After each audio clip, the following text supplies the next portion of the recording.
Welcome to Tenor Tech, where I solve the problems you didn't even know you had.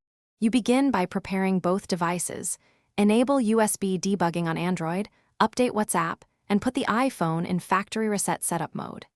Connect Android to PC and create a local WhatsApp backup to internal storage. Make sure it's recent. Once done, use a verified tool or the official transfer flow to extract the WhatsApp database and media. You need the MSG store, DB, and the media folder. This first extraction is critical because it preserves timestamps and attachments for the next phase. Now you decrypt and convert. Get the WhatsApp key from Android, Settings Apps, or via ADB, and feed it plus the MSG store, DB, to a trusted converter on PC. The converter transforms the Android SQLite DB into an iPhone-compatible archive and maps media file names. Verify that media folder names match entries.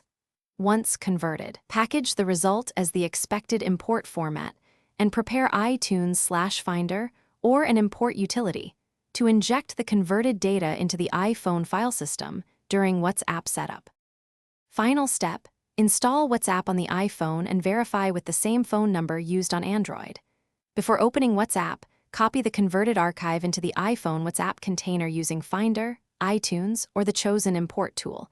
Make sure file permissions match the app owner. Open WhatsApp and follow the restore prompts. Wait for full indexation.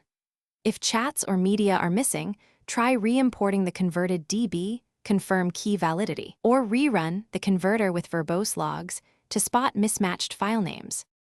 Thanks for watching. Subscribe to keep your life in tune.